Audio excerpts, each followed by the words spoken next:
Implementasi kurikulum Merdeka untuk pemulihan pembelajaran dilakukan berdasarkan kebijakan-kebijakan sebagai berikut. Permendikbudristek nomor 5 tahun 2022, kemudian Permendikbudristek nomor 7 tahun 2022, Kemendikbudristek nomor 56 tahun 2022, Keputusan Kepala BSKAP nomor 008 garis miring H garis miring KR garis miring 2022 tahun 2022 dan Keputusan Kepala BSKAP nomor 09 garis miring H garis miring KR garis miring 2022 tahun 2022. Nanti Bapak Ibu bisa baca sendiri pada saat nanti materi ini saya share. Bapak Ibu, dalam pemulihan pembelajaran, sekarang sekolah diberikan kebebasan menentukan kurikulum yang akan dipilih. Oleh pilihan pertama, pilihan kedua, dan pilihan ketiga. Kurikulum 2013 secara penuh, kurikulum darurat yaitu kurikulum 2013 yang disederhanakan, maupun kurikulum merdeka. Nah, nantinya pun kurikulum merdeka ada 3 pilihan lagi. Bapak Ibu, satuan pendidikan dapat mengimplementasikan kurikulum merdeka secara bertahap sesuai kesiapannya masing-masing.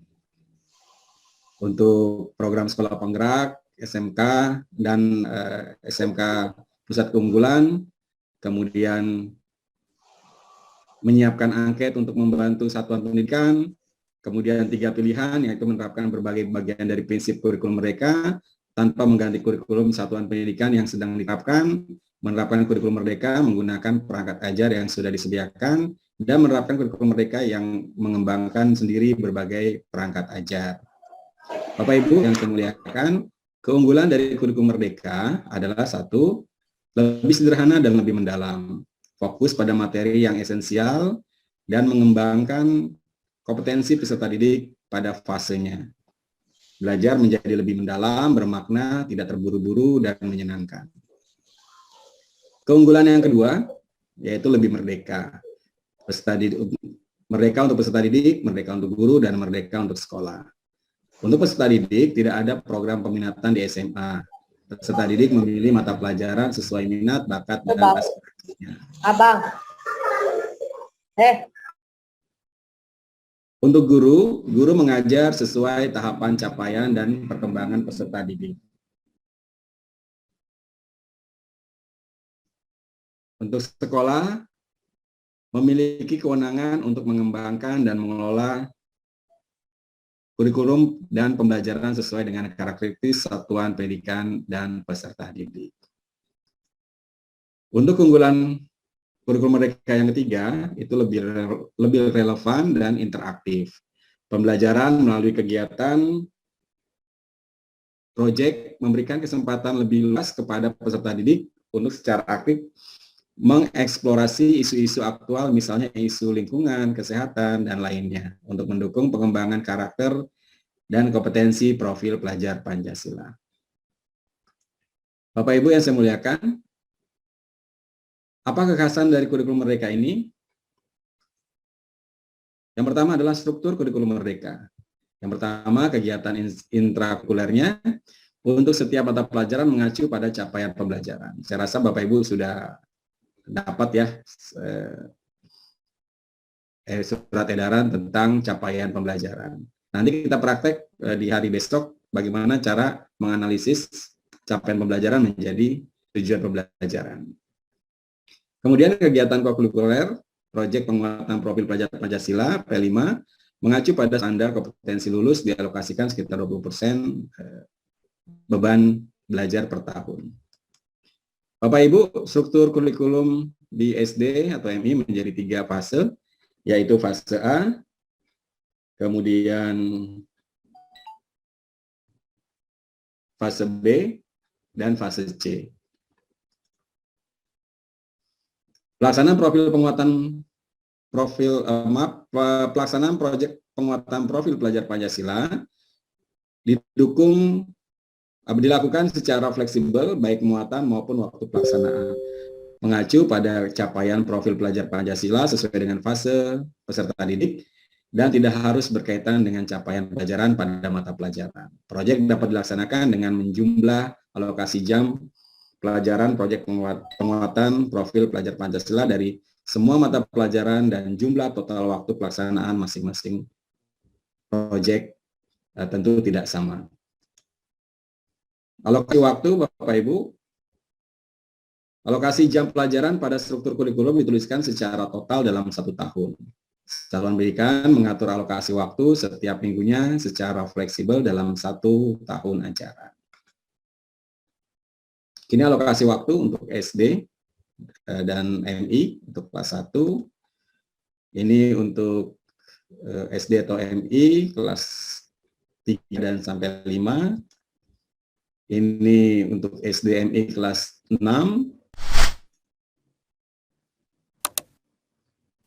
Kemudian muatan lokal, Bapak Ibu, muatan lokal sesuai dengan kebutuhan. Tentu tiap daerah kebutuhannya berbeda. Sesuai juga dengan karakteristik masing-masing daerah, lingkungan belajarnya. Kemudian mengelola kurikulum muatan lokal secara fleksibel. Metode pengintegrasikan muatan lokal ke dalam mata pelajaran lain. Mengintegrasikan muatan lokal ke tema proyek, penguatan profil pelajar Pancasila. Kemudian mengembangkan mata pelajaran khusus muatan lokal yang berdiri sendiri sebagai bagian dari program intrakurikuler. Bapak Ibu yang saya hormati, kurikulum operasional satuan pendidikan. Nanti kita akan menjawab pertanyaan-pertanyaan ini. Ini adalah pertanyaan pemantik. Bagaimana menyusun pedoman penyelenggaraan pembelajaran sesuai dengan karakteristik dan kebutuhan satuan pendidikan kita? Pernahkah kita menyusun pedoman perangkat pembelajaran dengan memperhatikan karakteristik dan kebutuhan satuan pendidikan? Apa yang harus kita lakukan? Bapak Ibu, terkait dengan KOSP, ini bukan hanya tugas kurikulum, bukan hanya tugas kepala sekolah, tapi semua guru, apalagi yang tergabung dalam komite pembelajar, komunitas praktisi, harus ikut terlibat dalam penyusunan KOSP ini. Tentu Bapak Ibu sudah mulai menyusun ya, bagaimana menyusun kurikulum operasional satuan pendidikan. Nah, nanti kita sama-sama mencoba untuk nanti Bapak Ibu yang sudah silakan memberikan masukannya kepada kita semua di sini. Yang belum nanti tentu alhamdulillah bisa mengikutinya atau bahkan bisa mencontohnya. Nah, Bapak Ibu, nanti akan kita praktekkan adalah komponen KOSP antara lain karakteristik satuan pendidikan. Tentu Bapak Ibu sudah harus mulai mencari karakteristik yang menonjol dari satuan pendidikan Bapak Ibu.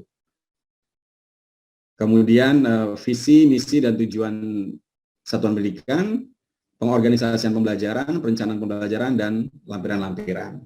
Nah, ini nanti kita akan coba praktekkan. Nah, tentu Bapak Ibu dalam menyusun KOSP ada beberapa prinsip. Yang pertama adalah harus berpusat pada peserta didik. Keragaman potensi, kebutuhan perkembangan dan tahapan belajar, serta kepentingan peserta didik merujuk pada penguatan profil pelajar Pancasila. Kemudian kontekstual, esensial, akuntabel, dan melibatkan pemangku kepentingan. Nah, Bapak Ibu, nanti pada LK yang akan kita kerjakan sebagai syarat didapatkannya sertifikat 32 jam, kita nanti akan menyusun lembar kerja seperti ini. Nanti lembar kerja pertama Bapak Ibu coba membuat potensi daerah Bapak Ibu masing-masing ya terkait dengan bagaimana potensi daerah terkait dengan alam, sosial, ekonomi, budaya. Kemudian karakteristik lain seperti misalnya jenjang pendidikannya, kemudian jenis pendidikan, lokasi, dan lingkungan sekitar. Kemudian karakteristik peserta didik, ini sangat perlu sekali kita ketahui, kita diagnosis di awal terkait dengan bakatnya, minat, dan kemampuan peserta didik kita. Kemudian hasil analisis, itu kita sampaikan di sini, potensi daerah, karakteristik satuan pendidikan, dan karakteristik peserta didik. Bapak Ibu, untuk di sekolah dasar masih menggunakan pembelajaran tematik. Ini kita skip saja. Kemudian pembelajaran integratif juga nanti Bapak Ibu bisa baca pada saat materi ini share. Kemudian pembelajaran berbasis mata pelajaran. Kemudian, ini contoh jadwal pembelajaran ini nanti kita akan bahas di hari ketiga ya Bapak Ibu. Bagaimana membuat jadwal perpaduan antara kegiatan intrakurikuler dan profil profil pelajar Pancasila. Ini kita skip saja, kita bahas di hari pertemuan berikutnya.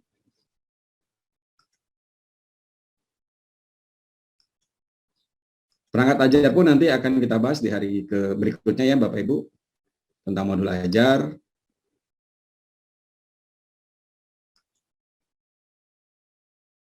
Ini kita skip saja.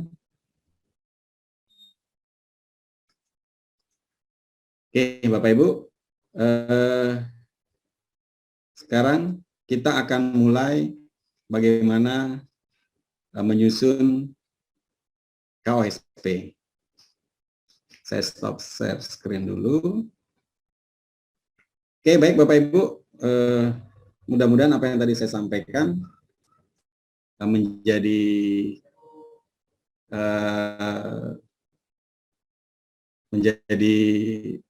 bahan untuk kita nanti berdiskusi terkait pembuatan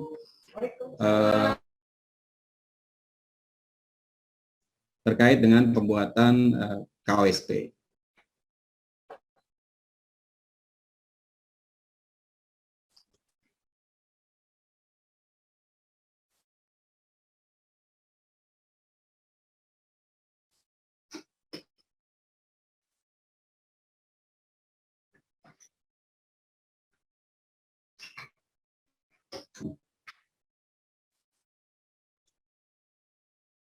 Baik Bapak Ibu yang saya muliakan, sekarang kita sama Bapak Ibu udah ini ya, sudah siap-siap menggunakan laptopnya masing-masing. Walaupun Bapak Ibu mungkin sudah pernah membuat sebelumnya.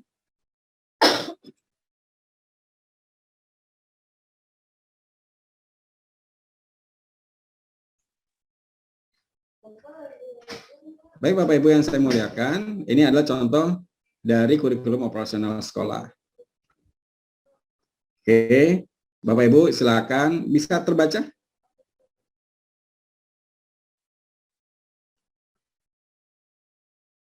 Oke, silakan Bapak Ibu nanti menyusun seperti ini. Pertama adalah pendahuluan.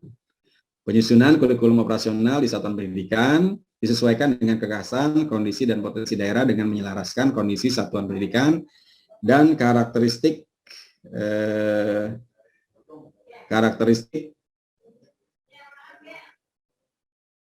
peserta didik dalam satuan pendidikan. Dalam pengembangannya, kurikulum operasional sekolah akan mengacu pada capaian pembelajaran yang telah disusun oleh pusat dan diterjemahkan dalam alur tujuan pembelajaran. Ini memang kami susun masih secara global karena buat kepentingan webinar malam hari ini. Nantinya Bapak Ibu harus benar-benar menyusun secara real apa sih karakteristiknya seperti itu. Kemudian latar belakang peserta didik perlu kita ketahui dan perlu kita jadikan sebagai indikator dari karakteristik penyusunan KOSP kita. Karena agar kita benar-benar dapat mengetahui bagaimana karakteristik peserta didik kita agar nanti pembelajaran bisa lebih bermakna dan lebih mengena kepada peserta didik. Banyak peserta didik kita mengeluh karena buat apa sih belajar seperti ini, buat apa belajar seperti itu. Karena kita pada saat menyusun kurikulum tidak memperhatikan latar belakang.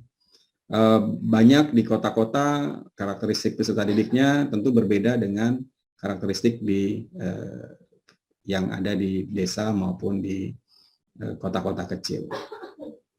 Kemudian Bapak Ibu, landasan pengembangan kurikulum itu disusun mengacu pada Undang-Undang Sistem Pendidikan Nasional sebagai arah tujuan dari pendidikan sekolah. Nanti Bapak Ibu susun bareng-bareng ya. Kemudian visi dan misi. Tentu Bapak Ibu, visi dan misi dari sekolah disusun melalui sebuah proses mulai dari mengundang pihak-pihak yang terkait, seperti pihak sekolah, dalam hal ini kepala sekolah, guru, karyawan, kemudian komite sekolah, dan undangan dari tokoh sekitar, dalam hal ini RT, RW, itu perlu juga dilibatkan. Dari visi, disusunlah menjadi misi. Kemudian kita menetapkan misi yang akan dilakukan oleh sekolah. Dari itu kita membuat tujuan. Tujuan bisa kita diklasifikasikan menjadi tujuan pendek, bisa 1 tahun ke depan, kemudian tujuan jangka menengah 2-3 tahun ke depan, dan tujuan jangka panjang 4 tahun ke depan. Nanti sesuaikan dengan sekolah Bapak Ibu, bagaimana tujuan yang ingin dicapai oleh sekolah Bapak Ibu. Kemudian potensi karakteristik kekhasan lulusan sekolah. Boleh nanti disusun. Kemudian Bapak Ibu, adapun kompetensi lulusan mempertimbangkan dimensi sikap, pengetahuan, dan keterampilan secara berimbang sesuai capaian pembelajaran pada setiap fase di sekolah dasar. Membentuk profil pelajar Pancasila dan inovatif, tangguh dan memiliki kecakapan hidup yang dibutuhkan di masa depan. Berikut adalah kompetensi lulusan yang ingin dicapai. Ini kekhasan yang kita susun dalam rangka kompetensi lulusan yang ingin kita capai, di mana siswa yang kita harapkan dapat lulus dari sekolah kita adalah memiliki perilaku yang menunjukkan akhlak mulia, memiliki dan menjunjung nilai harmonisasi, keragaman, dan gotong royong, dan seterusnya. Nanti ini saya share untuk panduan Bapak Ibu mengerjakan LK. Kapan itu LK-nya diselesaikan? Nggak usah buru-buru. Terus kalau LK-nya belum diselesaikan, apakah Bapak Ibu bisa dapat sertifikat? Tetap kami berikan sertifikatnya. Oke, kita lanjutkan Bapak Ibu. Kemudian pengorganisasian pembelajaran dan rencana pembelajaran. Oke, ini bab kedua boleh. Bapak Ibu, pengorganisasian pembelajaran dan rencana pembelajaran. Yang pertama adalah pengorganisasian pembelajaran. 1, kita susun alur penyusunan rancangan kurikulum operasional di satuan pendidikan. Nah, ini urutannya Bapak Ibu, mulai dari pemetaan mata pelajaran, kemudian analisis capaian pembelajaran, profil pelajar Pancasila. Kemudian kurikulum operasional sekolahnya mau dibuat seperti apa, sesuai dengan karakteristik tentunya. Kemudian potensi lokal kedaerahan di lingkungan sekolah kita. Kemudian program-program unggulan sekolah yang akan dimuat apa saja. Kemudian sarana pendukung yang bisa mendukung dari tujuan yang ingin kita capai. Kemudian karakteristik peserta didik yang terakomodir. Pemetaan alokasi waktu disesuaikan dengan kalender pendidikan sekolah. Kemudian sampailah pada profil siswa yang kita harapkan dan yang sesuai dengan yang kita inginkan. Bapak Ibu yang saya muliakan, yang kedua adalah intrakurikuler. Mata pelajaran umum tentu sama seperti dengan kurikulum lainnya ya Bapak Ibu. Nggak ada yang beda jauh, hanya membedakan informatika sekarang tidak lagi menjadi mata pelajaran pilihan, tapi menjadi mata pelajaran wajib. Nah, selain ada mata pelajaran umum, ada mata pelajaran kekhasan daerah. Dalam hal ini sekolah saya ada pelajaran bahasa daerah.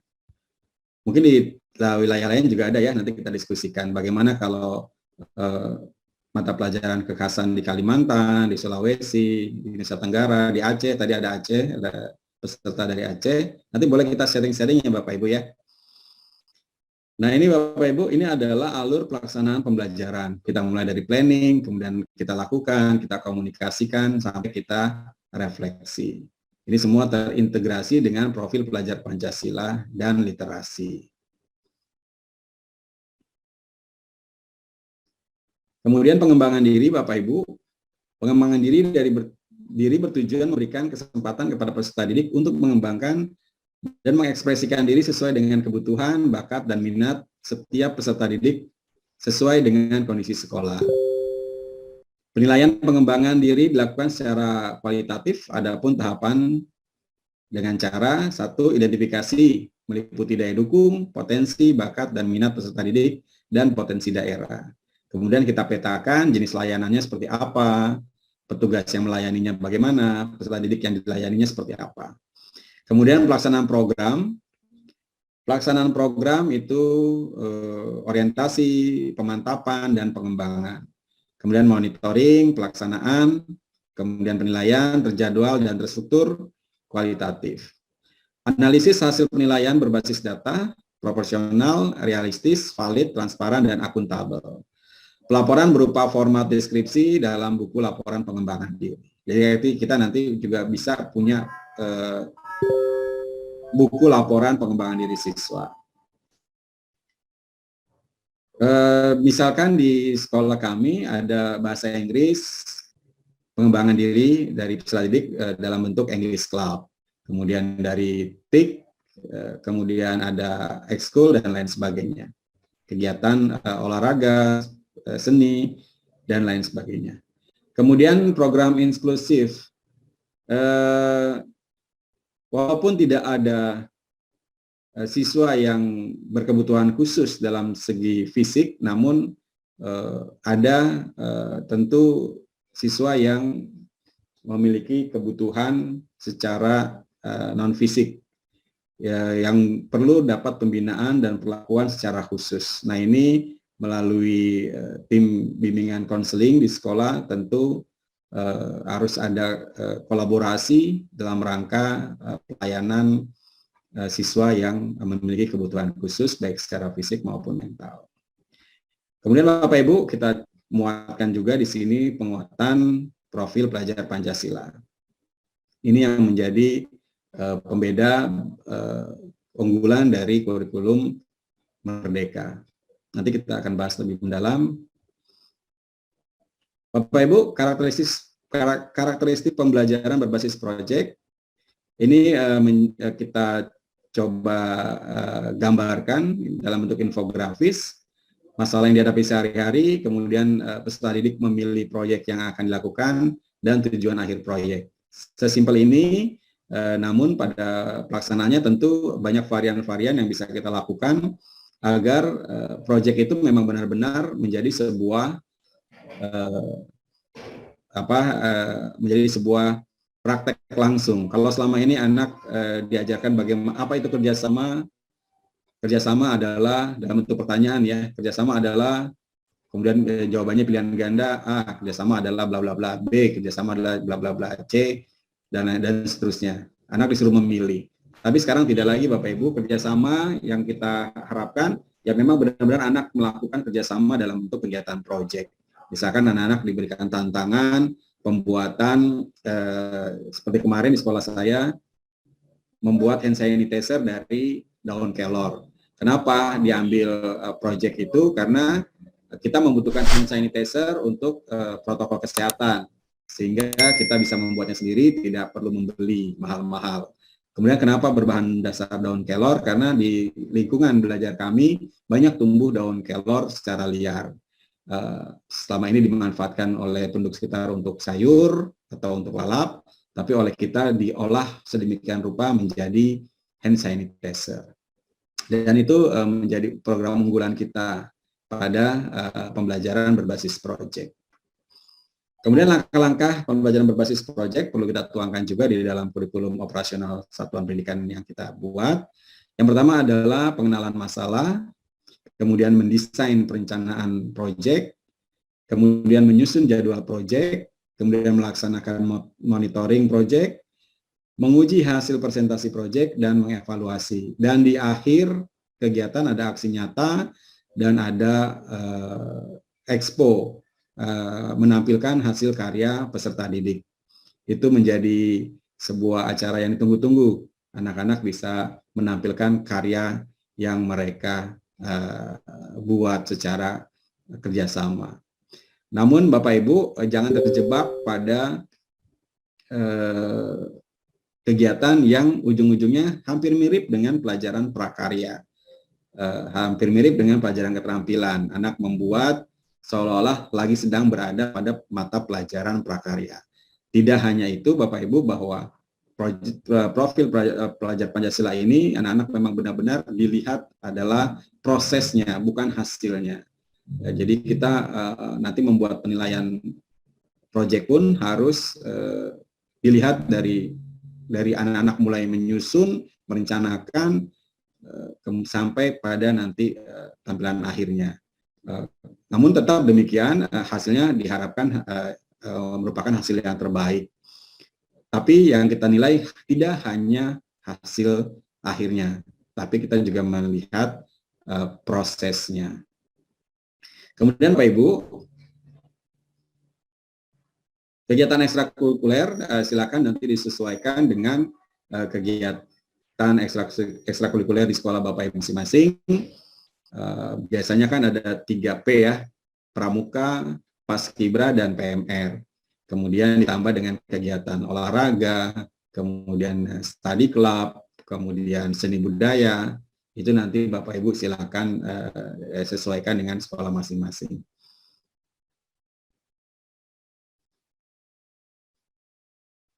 Kemudian Bapak Ibu, aktualisasi budaya sekolah ini perlu dituangkan dalam kurikulum KOSP, di mana kegiatan pembiasaan merupakan budaya sekolah yang dilaksanakan setiap hari sebagai upaya pendidikan pembentukan karakter peserta didik sebagai implementasi profil pelajar Pancasila.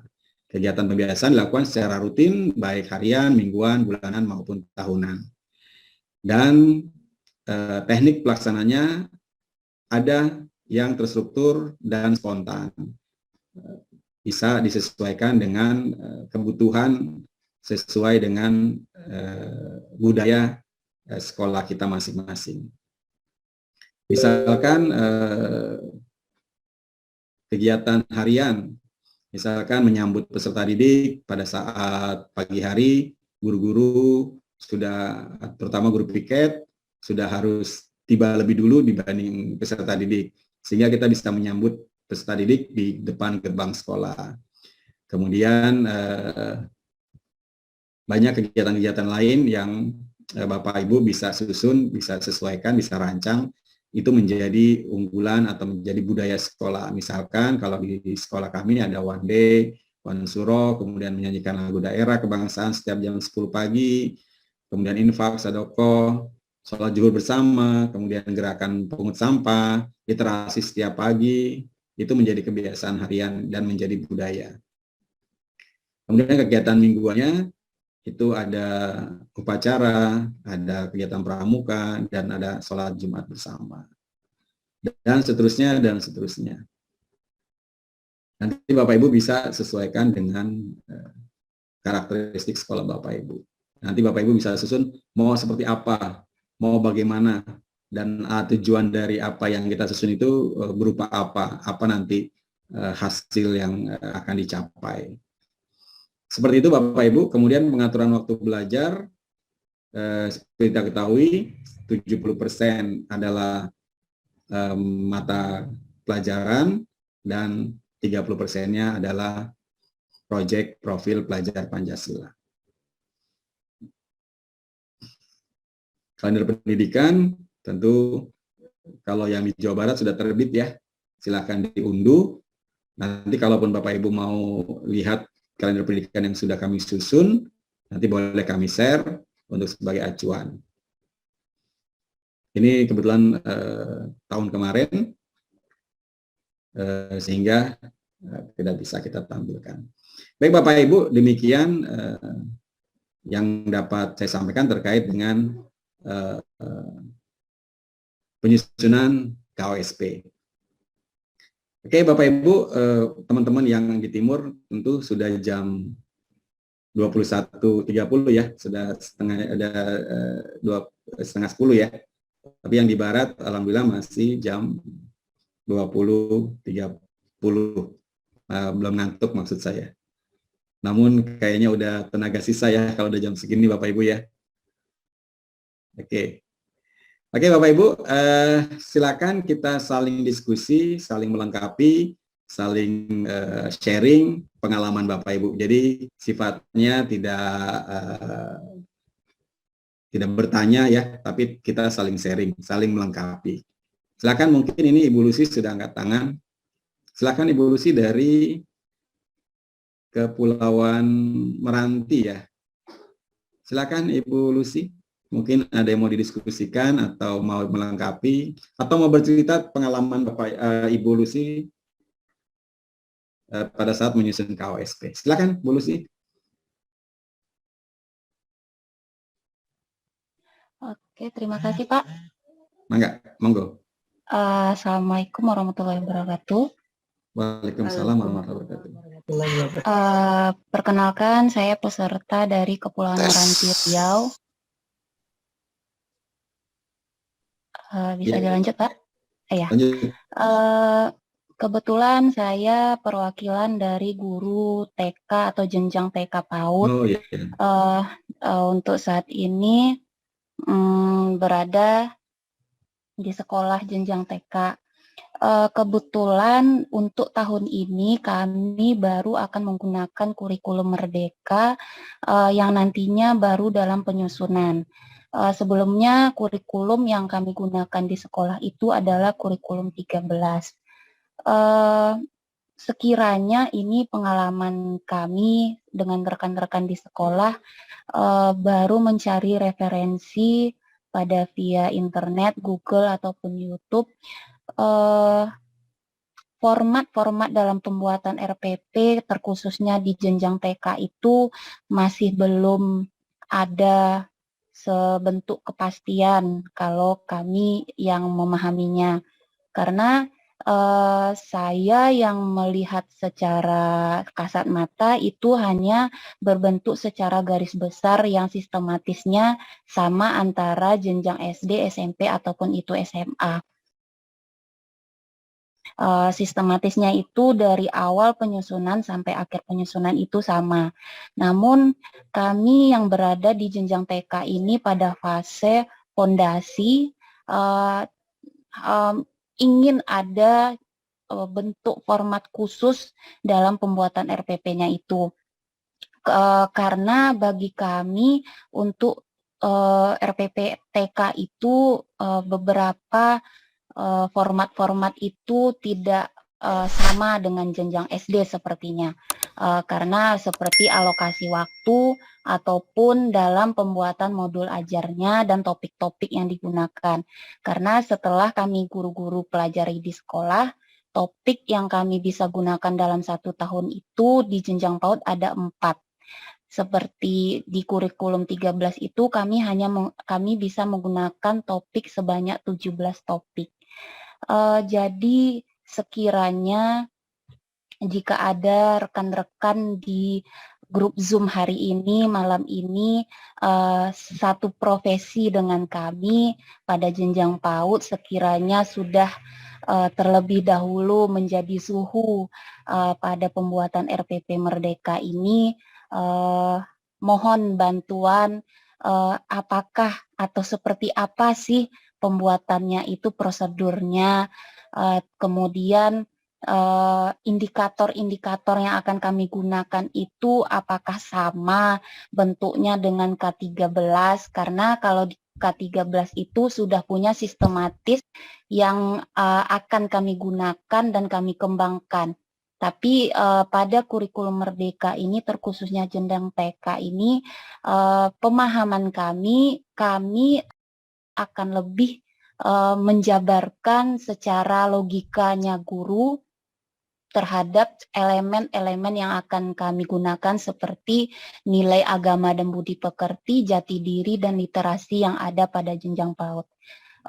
sekiranya itu mungkin Pak curhatan saya sebagai rekan-rekan guru TK, mana tahu pada saat ini sama dengan saya pemahamannya masih belum pada pembuatan RPP jenjang TK ini, karena yang Bapak jelaskan tadi itu pada jenjang SD dan tingkat menengah ke atas ataupun menengah pertama. Betul. Jadi saat ini saya bertiga dengan rekan di sekolah, ada Ibu Sri Sukati dan Ibu Rusdiana itu menyimak setiap penjelasan Bapak. Beberapa hal bisa kami angkat atau kami kembangkan nantinya untuk dalam pembuatan penyusunan kurikulum yang akan kami jabarkan nantinya dalam beberapa waktu ke depan. Cuman itu tadi saya minta tolong apakah pembuatan RPP-nya ini terkhusus TK jika ada dibantu oleh rekan-rekan yang lainnya. Terima kasih ya Pak ya. Oke. Iya, terima kasih Bu Lucy, luar biasa. Salut sekali saya dengan Bu Lucy, guru TK ya. Iya Pak. Karena guru TK itu menjadi basic fondasi dari keberlanjutan pendidikan peserta didik kita. Tentu fondasi yang diberikan harus sesuai dan harus menjadi fondasi yang kuat, begitu ya Bu ya? Iya Pak. Luar biasa. Ya, teman-teman dari guru TK, boleh nanti kalau punya semacam yang kita butuhkan bersama, boleh nanti di-share ya di grup Instagram, maaf di grup Telegram. Kalau Bu Lucy sendiri gimana yang menjadi ciri khas dari sekolah Ibu, terutama dikaitkan dengan lingkungan belajar, kemudian karakteristik peserta didiknya, kemudian daya dukungnya, itu gimana Bu? Baik Pak, kami ini berada di daerah kepulauan. Itu kami hasil di sini itu seperti hasil nelayan, kebun-kebun karet, kebun kalau di sini bilangnya kebun getah. Terus ada hasil-hasil lautnya seperti kerang, ikan, udang. Jadi untuk karakteristik anak itu, kami lebih mengedepankan anak itu belajar pada alam yang ada di sekitarnya. Betul. Contohnya kami sekiranya punya agenda beberapa kegiatan yang menggunakan alat-alat atau benda-benda yang menghasilkan dari alam kami sekitar, seperti di TK itu Pak ada kegiatan menempel ataupun mengecap ataupun meronce. Itu kegiatannya kami menyusun menggunakan kerang atau biji karet atau kami sebutnya di sini biji para. Jadi anak-anak itu mengenal benda-benda tidak hanya melalui kertas ataupun pensil ataupun majalah. Jadi anak-anak mengenal apa yang ditemuinya di sekitaran sekolahnya. Untuk potensi yang anak-anak dapat itu nantinya dia akan memberikan pengalaman-pengalaman baru bagi orang di sekitarnya atau masyarakat di sekitar. Hari ini saya belajar ini loh, saya tidak menggunakan pena lagi atau pensil lagi loh, tadi seru loh. Jadi mereka punya cerita sendiri ketika mereka berada di sekolah dan menyampaikannya ke anggota-anggota di luar sekolah. Gitu Pak. Iya, luar biasa. Itu udah bagus banget Bu, sekolah Ibu luar biasa. Salut saya. Itu artinya kan menyesuaikan dengan kodrat alam ya, Bapak Ibu ya. Ya. Itu keren banget. Jadi memang kita nggak boleh, bukan nggak boleh, artinya ya kita harus menyesuaikan dengan alam sekitar. Bukannya nggak boleh anak-anak kita ajarkan bagaimana climbing, bagaimana memanjat tebing. Bukannya nggak boleh, tetapi justru lebih sesuai kalau anak-anak kita latih bersesuaian dengan alam di sekitarnya seperti laut kan, bagaimana kita memanfaatkan hasil budaya laut, bagaimana kita bisa melestarikan laut, bagaimana kita anak-anak kita ajarkan berenang, itu lebih sesuai mungkin ya. Mungkin nilai tingginya harus ada pada kesesuaian dengan alam yang keseharian peserta didik kita hadapi. Seperti itu ya. Salut buat Ibu Lucy, keren. Baik, ya, cukup ya, nanti Bapak Ibu yang punya pengalaman boleh di-share di grup Instagram. Instagram lagi saya bilang. Dari grup Telegram. Oke, terima kasih Bu Lucy. Selanjutnya ada Ibu Aziza dari Aceh. Assalamualaikum Bu Aziza. Waalaikumsalam Pak Arif. Ini Iya, luar biasa. dari Aceh, Sehat ya Pak. Ibu? Alhamdulillah Pak. Jadi adapun di sini sebelumnya Assalamualaikum warahmatullahi wabarakatuh. Salam sejahtera bagi kita semua, rekan-rekan guru seluruh Indonesia. Pada malam hari ini kami kebetulan di Aceh sudah pukul 20.40 ya. Nah, luar biasa pertemuan kita. Ini saya di tingkat SMA, berarti ini di fase E ya Pak ya. Tahun ini kita baru akan melaksanakan kurikulum merdeka ini. Jadi ini yang akan kita terapkan. Nah, sejauh ini saya ini baru mencoba untuk menyusun KOSP karena kebetulan saya wakil bidang kurikulum. Nah, jadi seperti yang Bapak sampaikan tadi, saya sebenarnya tidak bisa menyusun sendiri. Nah, harus bersama-sama ini. Dan ini terkendala juga mungkin karena waktu, susah juga untuk mengumpuli. Nah, yang menjadi pertanyaan saya itu setelah saya melihat dari yang sudah ada, contoh dari Pak Aris sampaikan tadi, juga ada saya melihat di platform Merdeka Mengajar. Dan di situ kan ada KOSP ya Bapak ya. Nah, itu saya yang kesulitannya itu topik kan sudah, tema sudah ada untuk profil pelajar Pancasila, proyeknya. Nah, bagaimana menentukan topiknya, kemudian pembagian tugas untuk guru yang menjadi fasilitatornya, Pak. Mungkin itu yang sejauh yang saya pelajari ini. Jadi itu mungkin butuh sharing dari Bapak dan rekan-rekan guru lainnya. Karena di sini saya mendengar dari tadi Bu Silvi, itu luar biasa. Ya, betul. Kebetulan sekolah saya ini di Kota Lusmawi Aceh itu memang pesisir pantai, tetapi penduduknya dengan multi etnis, kemudian pekerjaan selain yang di pantai itu ada yang nelayan, kemudian menjemur ikan, kemudian kita juga banyak pabrik-pabrik besar di daerah Kota Lusmawi ini. Nah, jadi saya ini masih bingung Pak, bagaimana menentukan topik dari sekian banyak tema. Temanya saya hampir mau semuanya, saya suka. Nah, jadi bagaimana kita menentukan temanya, Bapak? Mungkin itu ya. Terima kasih. Ya. Terima kasih Bu Aziza.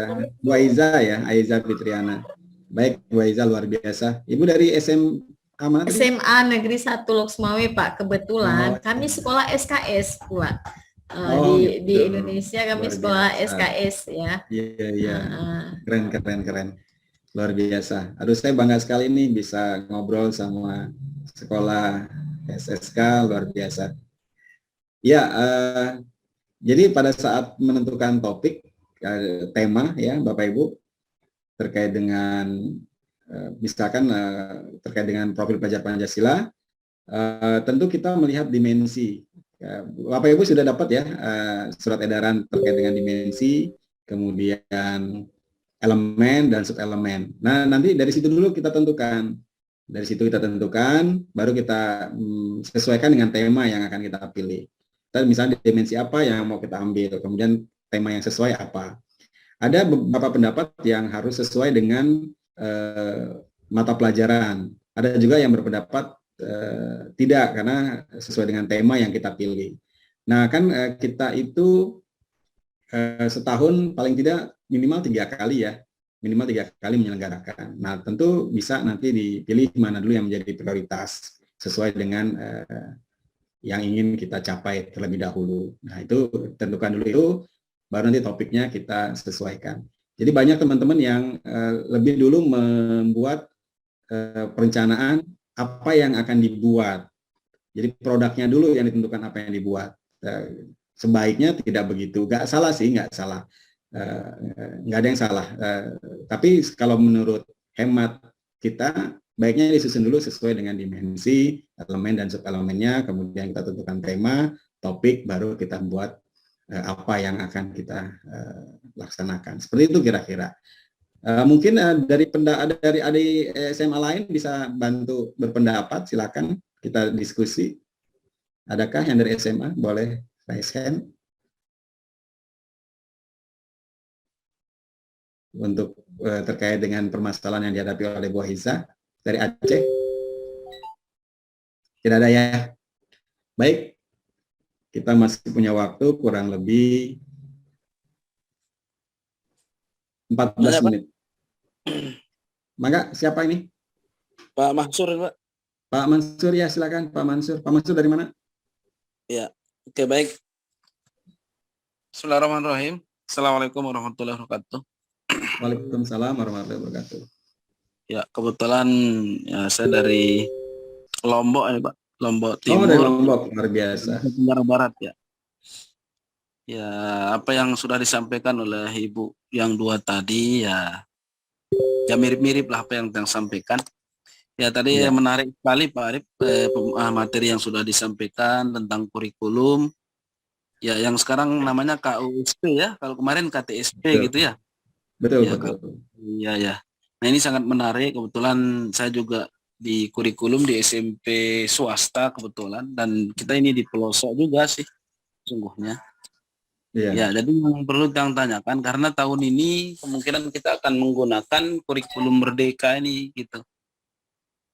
Ya, yang pertama yang perlu sampaikan atau yang pertanyaan urgensi yang harus disiapkan oleh satuan pendidikan itu untuk menjadi ya sekolah penggerak lah gitu kan, atau guru penggerak itu seperti apa yang perlu dilihat oleh pemerintah itu, karena kemarin itu kalau sekolah penggerak terus kemudian guru penggerak itu kan ada tes, kemudian ya seleksi dari SIM PKB dan lain sebagainya gitu kan.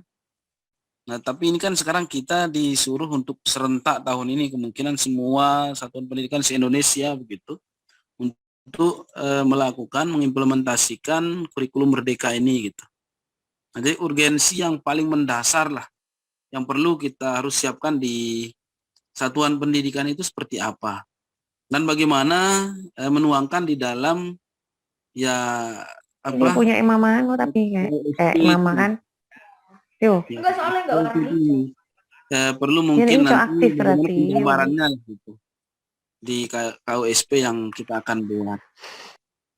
Nah mungkin itu sedikit yang tanyakan Pak Arif, mungkin bisa dijelaskan lebih detail gitu.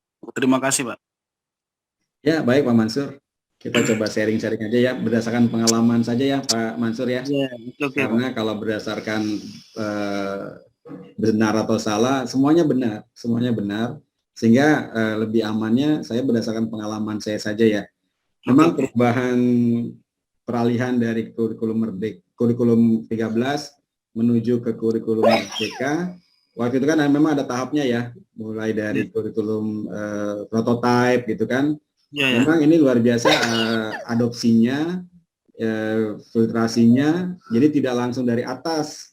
Ini harus lakukan ini, harus seperti ini, tidak. Justru dari bawah dibangun, dibentuk, kemudian disesuaikan dengan karakteristik, kemudian disesuaikan dengan kebutuhan dan tujuan yang ingin dicapai, itu pada akhirnya semua bergerak dari bawah.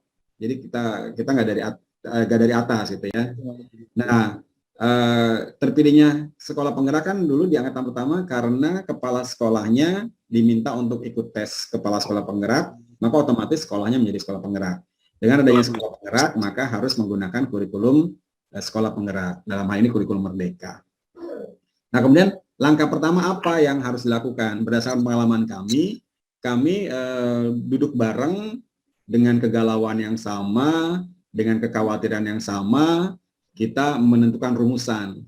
Kegalauan waktu itu sama seperti kegalauan Pak Mansur. Harus ngapain? Bisa nggak ini sekolah kita?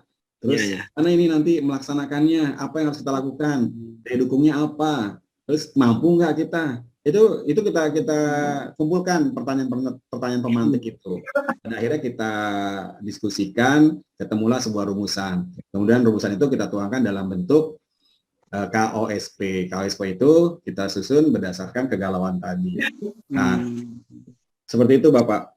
Nah, kemudian pada akhirnya kita awalnya memang ini alhamdulillahnya ada platform Merdeka Mengajar ya Pak ya. Di situ alhamdulillah terbantu sekali buat kita yang baru awal-awal menentukan kurikulum merdeka apa yang mau kita ambil. Kita pilih kan ada kurikulum berubah, kemudian kurikulum merdeka berubah, mandiri berubah, terus mandiri berbagi. Nah, kalau sekolah kami sudah harus mandiri berbagi karena sudah angkatan pertama. Nah, oleh karena itu saya besok harus melakukan pengimbasan kepada sekolah-sekolah yang ada di lingkungan kami. Seperti itu Pak. Nah, kalau terkait dengan guru penggerak memang ketika dibuka pemberitahuan ada penyeleksian guru penggerak, kebetulan saya ikut dan alhamdulillah lolos dari sekian banyak tersaring. Waktu itu dari sekian banyak tinggal 25 orang dan alhamdulillah saya terpilih menjadi yang bagian dari 25 orang itu. Dan luar biasa pengalamannya. Saya sangat bersyukur bisa tergabung dalam pendidikan guru penggerak. Walaupun pada dasarnya jauh sebelum adanya program guru penggerak, saya di komunitas guru digital itu sudah mengajak teman-teman untuk bergerak transformasi dari cara mengajar yang konvensional menjadi cara belajar yang digital. Makanya ketika pandemi terjadi, teman-teman di komunitas guru digital tidak panik, tidak kaget, karena kita sudah memanfaatkan platform-platform digital untuk pembelajaran jarak jauh. Nah, kemudian kembali ke tadi kegalauan banyak teman terkait dengan bagaimana nih menerapkan kurikulum merdeka. Jangan khawatir Pak, silakan saja, ini nggak ada hal yang harus begini, harus begitu, tidak.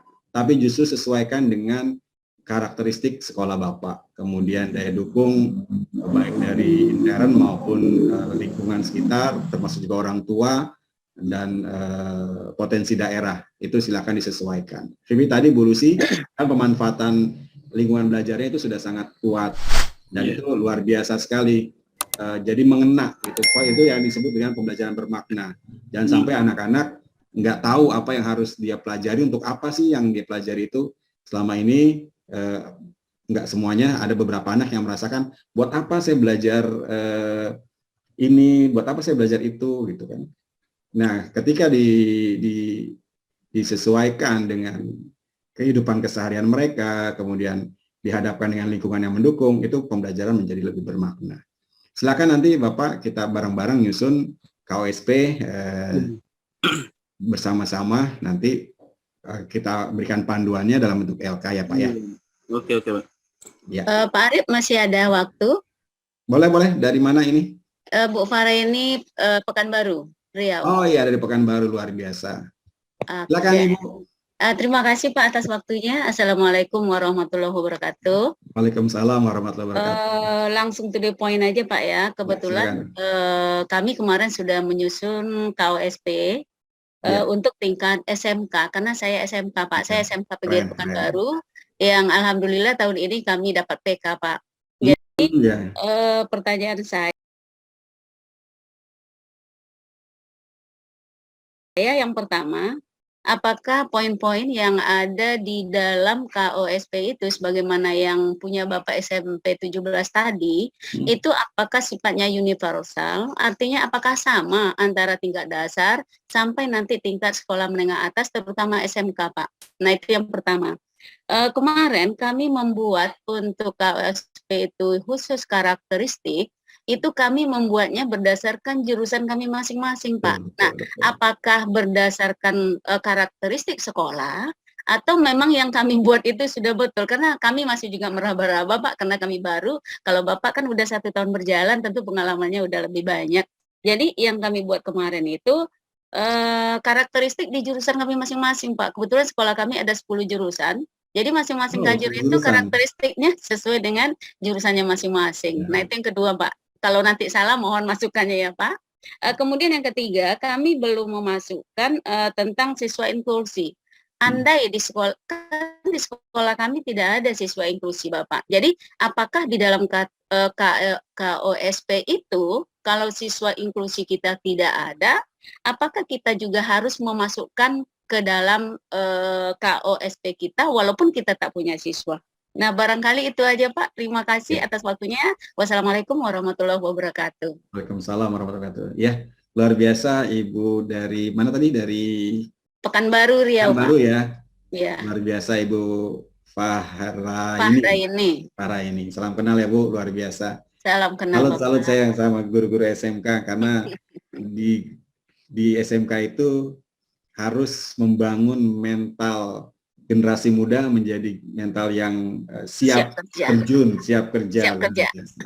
Nah, betul.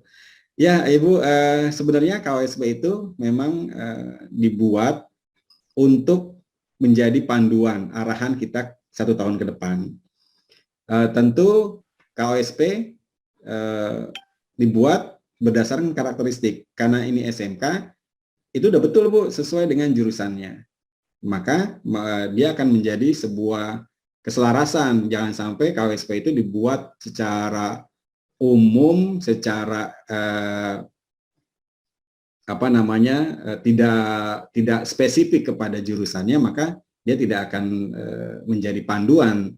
Tentu di jurusan, anggaplah di jurusan TKR misalkan atau TKJ, tentu KOSP-nya yang langsung spesifik ke arah sana, itu akan lebih bermakna bagi guru maupun peserta didiknya. Karena KOSP nanti kan menjadi panduan. Nah, kemudian terkait dengan tadi yang saya susun itu bukan menjadi sebuah baku, semua harus seperti itu, tidak. Itu marwahnya saja seperti itu, silakan yang lebih inovatif lakukan atau buat yang lebih baik, lebih bagus, silakan gitu. Itu hanyalah sebagai sebuah perkiraan-perkiraan saja atau contoh-contoh saja, panduan-panduan saja. Kalaupun mau dicontoh silakan, tapi tentu harus disesuaikan dengan jurusan yang ada di SMK Ibu. Nah, kemudian program inklusif itu apakah kalau tidak ada peserta didiknya, apakah tetap dibuat programnya atau tidak? Itu dikembalikan lagi kepada tim pengembang kurikulum. Kalau memang mau memasukkan, nggak salah. Kalaupun tidak, juga tidak masalah. Karena apa?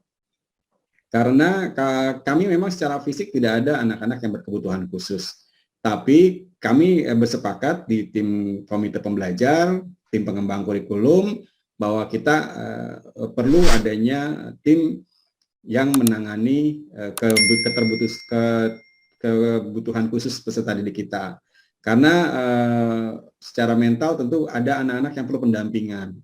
Mungkin secara fisik tidak ada yang peserta didik berkebutuhan khusus, tapi secara psikis mungkin ada anak-anak yang dari latar belakang yang kurang mampu, kita penanganannya juga beda. Dari anak-anak yang dapat perlakuan bullying itu tentu ada penanganan khusus, makanya kita adakan program itu lebih kepada penanganan non fisik. Seperti itu, Bu. Oke, Pak, terima kasih infonya. Kalau menurut saya sih masukkan saja untuk sebagai sebuah kelengkapan bahwa sekolah ini kan memang nggak boleh menolak peserta didik yang berkebutuhan khusus ya, harus menerima. Iya benar Pak. Iya betul. Halo. Selanjutnya ada lagi yang mau didiskusikan. Halo. Halo, iya. Halo, Assalamualaikum. Waalaikumsalam. Silakan, dari siapa? Dari saya dari Bu Faradila dari Sumbawa Barat. Sumba Barat. NTB. NTB ya. Sumbawa. Sumbawa ya. Ya, Sumbawa Barat. Alhamdulillah tadi dari teman-teman banyak sekali ya masukan-masukan. Nah, saya mau tanya nih Pak, kemarin kan sempat saya mau ikut tentang IKM. Ya. Ternyata tidak boleh, sudah terlambat Pak. IKM-nya sudah terlambat, mau instrumen. Oh iya, padahal sempat diperpanjang ya waktunya ya Bu ya. Pak PP nggak bisa tahu dah. Kemarin ada dalam bicara. Benar. Oke.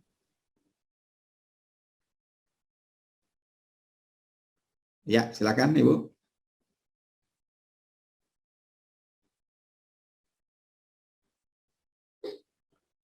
Bisa dinyalakan mikrofonnya, Ibu? Oke, Ya. sudah Pak? Ya, Nah, sudah terdengar. Jadi ketika pendaftaran saya telat beberapa. Nah, setelah kemarin saya mau masuk ke IKM-nya, itu belum bisa masuk karena belum terdaftar gitu. Iya, betul. Nah, itu apakah dengan salah satu kita tidak bisa masuk ke situ, tidak boleh ikut menggunakan kurikulum merdeka gitu. Sedangkan kemarin saya di sekolah-sekolah guru-guru itu udah mulai kita belajar sedikit mengupas tentang apa sih kurikulum merdeka. Dan ada perbedaan yang memang bagi kami ketika kami pelajari dulu kita pakai tema kan, tematik, sekarang kita per mapel kayak gitu, seperti itu Pak. Itu yang perbedaan yang kelihatan sekali gitu. Akhirnya karena memang inisiatif para guru-guru, kita mau berubah gitu kan, kita mau walaupun terlepas dari sistem kita kemarin telat gitu kan, tapi tetap kita pengen belajar, mungkin besok kita bisa daftar lagi gitu IKM-nya seperti itu. Nah, saya mau tanyakan apakah boleh tidaknya. Nah, kebetulan Pak, alhamdulillah sekolah saya saat ini ada program inklusi, tadi ada disinggung ya. Kami sudah berjalan beberapa tahun karena memang mau saya perjelas sedikit karena masalah inklusi ini tidak hanya anak-anak difabel tadi kata Bapak ya. Nah, seperti tetap di setiap sekolah saya kira ada anak-anak yang keterlambatan belajar, terus ya seperti itu. Saya kira semua sekolah akan ada murid-murid yang memang harus dibimbing secara khusus gitu loh Pak ya, baterainya. Mungkin masukan untuk teman-teman kayaknya kalau untuk program inklusi ini kayaknya semua sekolah kayaknya harus gitu loh Pak. Itu aja sih masukan dari saya mungkin. Ya, betul sekali. Ya, terima kasih Bu Faradila. Karena mengingat kurikulum merdeka. Iya, jadi Ibu, menurut hemat saya, bukan berarti ketika pendaftaran IKM ditutup, kemudian kita nggak bisa, saya rasa juga kurang tepat ya. Iya, jadi saya pikir gitu. Silakan nanti Ibu memilih mandiri belajar. Mandiri belajar, betul. Mandiri belajar, Ibu bisa mengadopsi dari beberapa sekolah yang memang sudah mulai melakukan mandiri berubah maupun mandiri berbagi. Nggak apa-apa, nggak masalah. Yang penting itu menjadi sebuah kesepakatan dan menjadi sebuah kebutuhan. Itu it's okay, saya rasa nggak ada masalah. Oke, Pak, makasih. Nah, itu artinya malah sekolah Ibu memang menjadi sekolah yang aktif dalam arti kata, menjadi sekolah yang inisiatif gitu ya. Nah, kemudian saya juga sependapat dengan Ibu bahwa kita sekolah tetap harus punya program inklusi agar kita memang bisa memfasilitasi apapun model semua anak murid kita. Seperti itu. Saya setuju Ibu. Pak. Nah, oke, makasih. Dari makasih Pak penjelasannya. Assalamualaikum. Waalaikumsalam. Oke, mungkin ada lagi yang mau didiskusikan, silakan. Ini masih ada beberapa yang raise hand. Ya, saya Pak mungkin. Oke, silakan Ibu Dede ya. Iya, Pak. Iya, Ibu Dede, apa kabar? Sepertinya alhamdulillah baik, Pak. Sehat, saya kebetulan ini berasal dari Kuningan, Pak, Kabupaten Kuningan, Jawa Barat. Iya, tetangga dekat dari saya mengajar di SMA kebetulan ya. Oh iya, alhamdulillah. Mungkin sedikit menambahkan dari Ibu yang tadi dari Riau itu ya Pak, yang menanyakan tentang bagaimana menentukan tema itu seperti itu. Kebetulan saya juga guru penggerak dan alhamdulillah sudah selesai lokas 9 kemarin Pak, udah beres. Ya, sedikit masukan buat Ibu tadi tentang saya juga kebetulan sekolah mungkin tahun ini mulai untuk masuk ke kurikulum belajar yang masih mandiri belajar ya Pak, yang mandiri belajar. Jadi Ibu, mungkin ke rekan-rekan yang lain juga sebagai masukan bahwa sebelum kita menentukan itu memang dasarnya itu kita harus mengetahui dulu karakteristik dan kebutuhan peserta didik di lingkungan Bapak Ibu masing-masing. Dilihat dari tingkat kesiapan belajarnya, kemudian profil siswanya, baik ekonomi, gaya belajar dan sebagainya, itu kita petakan dulu gitu. Kebutuhan belajar anak kita sesuai dengan perkembangan yang mungkin anak yang di kota dengan yang di daerah mungkin berbeda kesiapannya, kemudian dari cara berpikirnya itu Bu, itu maksudnya seperti itu dulu di awal sebelum kita menyusun KOSP pun kita harus memetakan itu dulu. Jadi kebutuhan dan kemudian karakteristik peserta didik kita.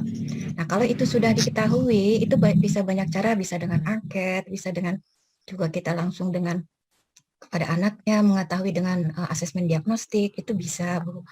Lalu setelah kita mengetahui itu, baru kita memetakan. Yang penting itu adalah kita memetakan sumber daya yang ada di sekitar sekolah kita.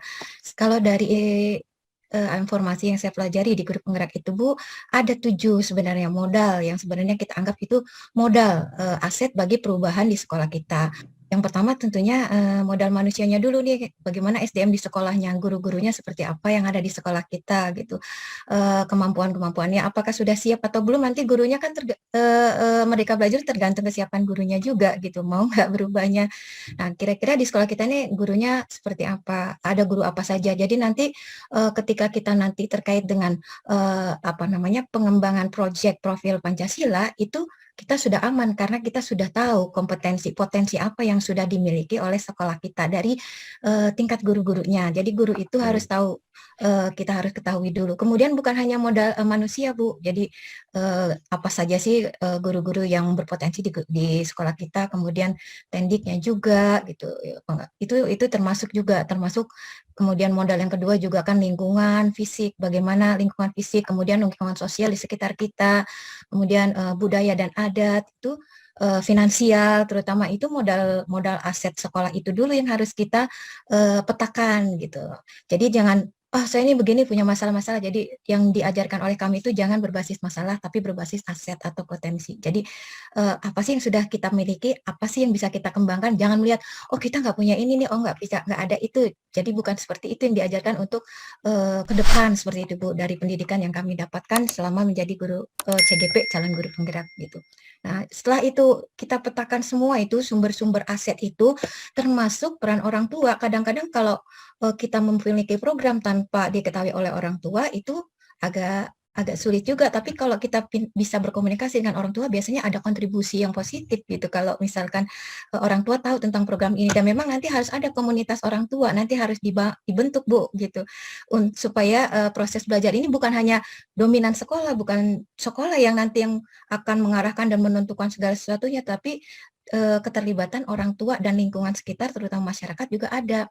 Nah, kalau misalnya di masyarakat sekitar Ibu ada petani atau nelayan, ada usaha untuk buat ini itu sekolah bisa kerjasama. Nanti pada akhirnya pasti masyarakat itu akan membantu sekolah untuk tanpa bayar lagi, Bu. Silakan anak-anak belajar tentang itu, silakan anak-anak belajar tentang membuat ini. Mereka yang akan mengajarkan petani yang ada di sana atau mungkin pengusaha yang ada di sana.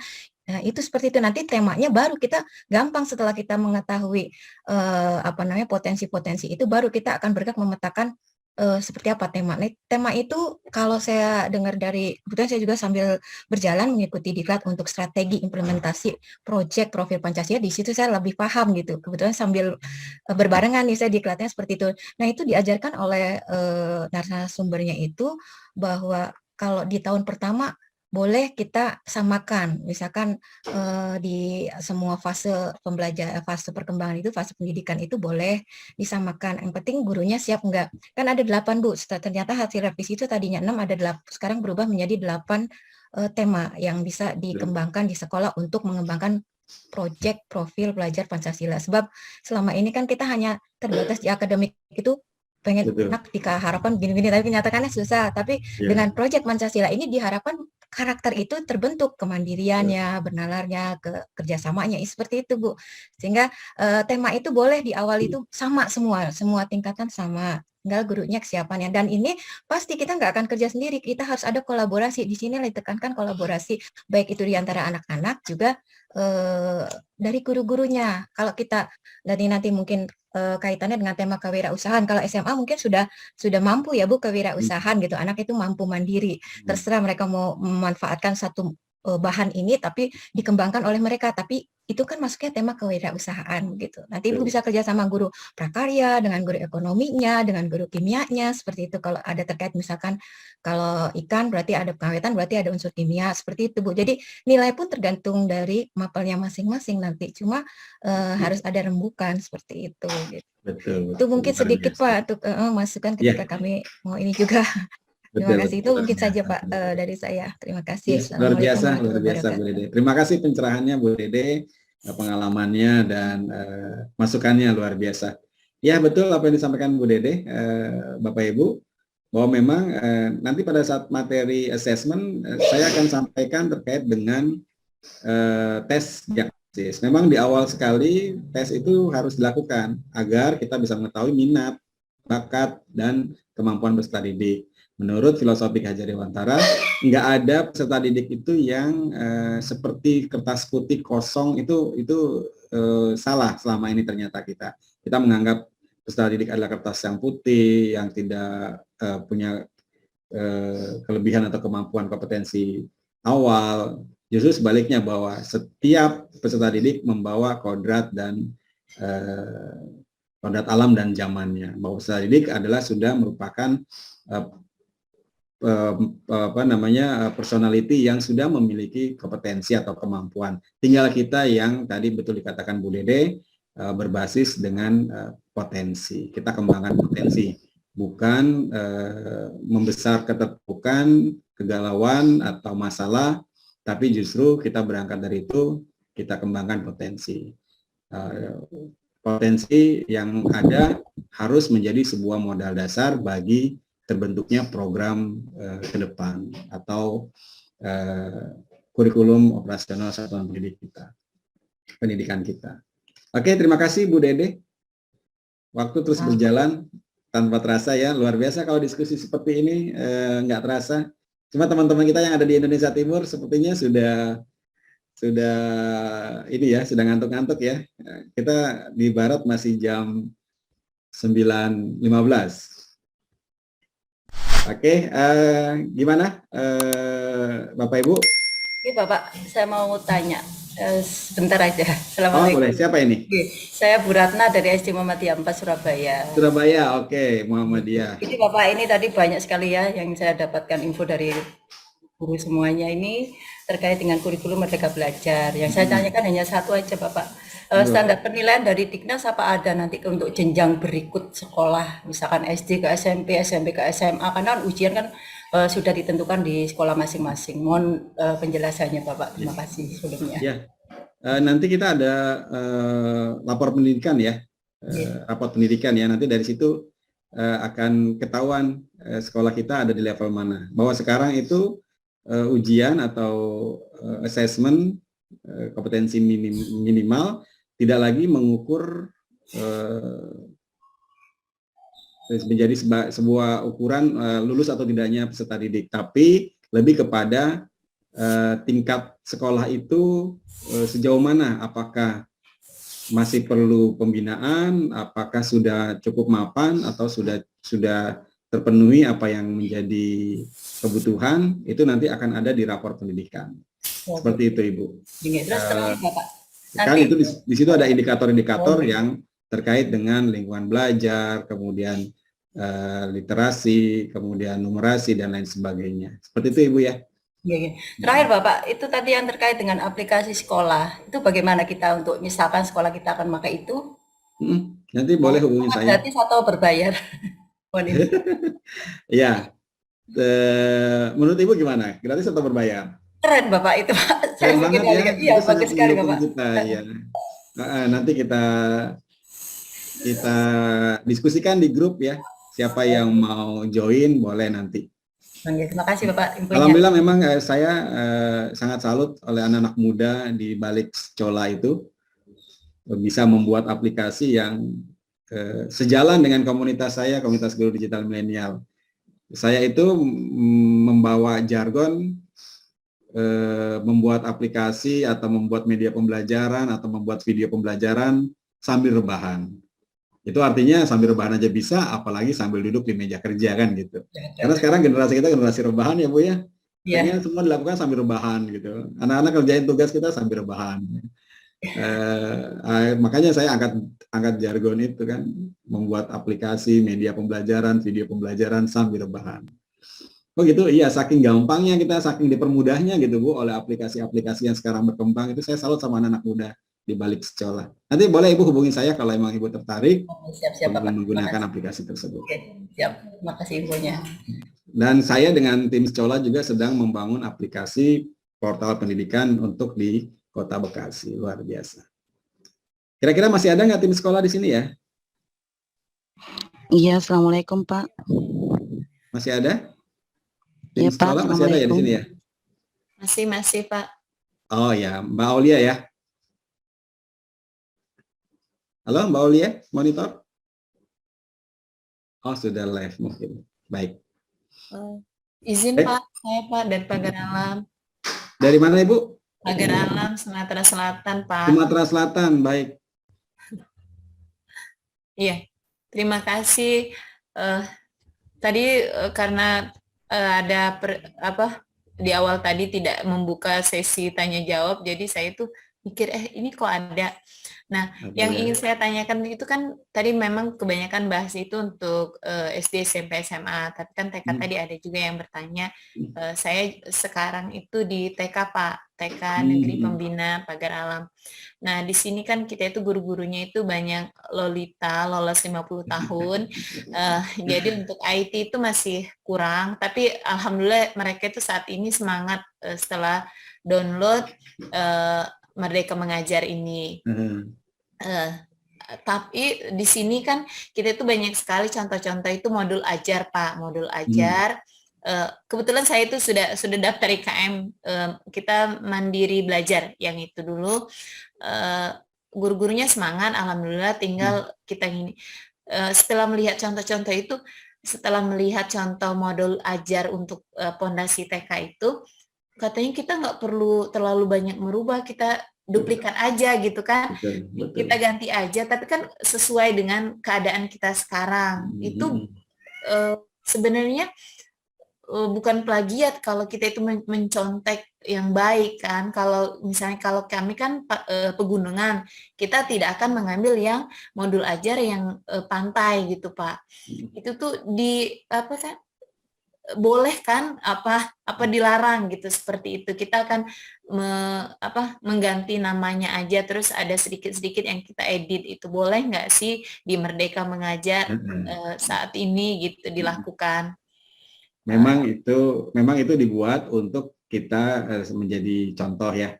Artinya itu bisa kita buat contoh, tapi yang perlu Bapak Ibu perhatikan benar, Bapak Ibu tulis referensinya itu dari mana, sumbernya diambil dari mana, itu nggak boleh ditinggalkan. Harus ditulis secara jelas, Ibu ngambilnya dari mana. Dan pengarangnya harus tetap dilampirkan, seperti itu. Agar kita terhindar dari plagiat. Ngapain juga di sini kan udah ada yang sudah bagus gitu kan. Jadi kita tinggal nambahin aja yang belum. Tapi kan itu dibuat secara umum ya Bu, itu sesuai dengan karakteristik lingkungan belajar kita. Kita tinggal sebaiknya memang itu menjadi inspirasi, menjadi contoh, kita sebaiknya memang membuat disesuaikan dengan kebutuhan. Iya, kita membuat juga kalau pantai pesisir kita pasti yang betul. Mungkin hanya 30% kita buat gitu. Iya. Oh begitu, baik. Ya yang penting jangan sampai modul ajarnya ngambil dari pengarang A, kemudian ATP-nya ngambil dari pengarang B, kemudian dijadikan satu, itu beda antara ATP dengan modul ajarnya beda, kok nggak nyambung gitu ya. Yang enak sih kita ambil dari CP, kemudian kita analisis, simple sih sebenarnya Bu. Justru lebih simple dari sebelumnya, kita dari analisis CP itu kita turunkan menjadi TP, kemudian kita buat beberapa TP menjadi alur TP, jadilah modul ajar. Seperti itu. Oke, Bapak Ibu, saya rasa diskusi kita semakin malam semakin menarik. Terima kasih. Biar jadi penasaran, biar hadir besok malam, tambah seru diskusi kita. Kita akhiri saja ya Bapak Ibu ya, karena memang waktu yang membatasi kita. Baik Bapak Ibu, untuk pertemuan besok kita akan membahas seperti yang sudah saya sampaikan di grup Telegram. Bapak Ibu, walaupun nanti Bapak Ibu sudah menerima sertifikat, tetap tidak live dari grup Telegram ya. Kita menjadi sebuah forum komunikasi, forum diskusi, saling berbagi, saling sharing, saling melengkapi demi majunya pendidikan buat kita, buat murid-murid kita, buat sekolah kita, buat daerah kita, buat negara kita. Bisa. Maaf Arif. Ya. Link absennya belum ada ya? Link absen sudah. Oh belum ada ya? Oh iya baik. Tapi di grup juga udah. Di grup juga udah. Sudah Pak, link absennya sudah ada Di grup kita ada. sudah Di grup ya. Di grup udah ada. Telegram. Di grup Oh. Telegram. Saya Tinggal nunggu materinya kan aja katanya ya Pak. Tulis gimana Ya, Pak? materi nanti kita berikan dan LK-nya juga. Oke. Kasih Pak. Iya, nantinya Bapak Ibu. Kenapa? Karena tadinya link daftar hadir itu hanya untuk di yang hadir Zoom meeting.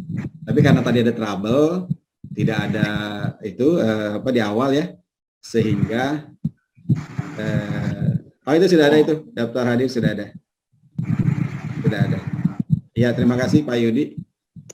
Daftar hadirnya sudah Pesertanya ada. banyak Pak, jadi nggak masuk semua. Iya betul, luar biasa, sampai 50.000 orang yang mendaftar di webinar saya ini. Ini menjadi rekor. Iya, Menjadi rekor. Ulangi lagi Pak, di-share daftar hadirnya. Oh, di-share lagi. Ya, itu di chatroom sudah ada, Bu. Di chat Silakan room diunduh. sudah ada. Atau di grup Telegram ya. Baik, Bapak Ibu, terima kasih banyak atas diskusi malam hari ini, luar biasa, menjadi pencerahan buat saya dan teman-teman semua yang ada di Zoom meeting malam hari ini. Saya akhiri dengan mengucap hamdalah. Mudah-mudahan apa yang kita diskusikan menjadi bermanfaat buat kita semua demi majunya pendidikan di Indonesia. Baik, demikian dari saya, lebih kurangnya mohon maaf. Sampai ketemu besok. Selamat malam, selamat istirahat. Assalamualaikum warahmatullahi wabarakatuh. Waalaikumsalam warahmatullahi wabarakatuh. Terima kasih Pak. Boleh kita foto bareng ya? Yuk kita foto bareng. Mami, kerudung. Ya, siap ya, kita foto bareng. Ini ada 15 slide. Cepat, yang merah kayak yang pink kayak.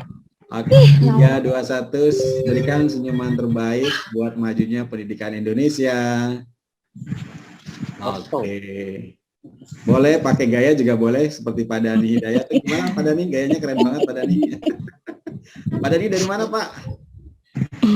Ya, gimana Pak? Ini. Oke. Lanjut. Slide kedua. Oh, suaranya nggak ada nih. Dari Tasik Pak, saya. Oh, dari Tasik, luar biasa. Lagi musim apa Pak di Tasik? Oke, luar biasa. Assalamualaikum warahmatullahi wabarakatuh. Waalaikumsalam. Ya Pak.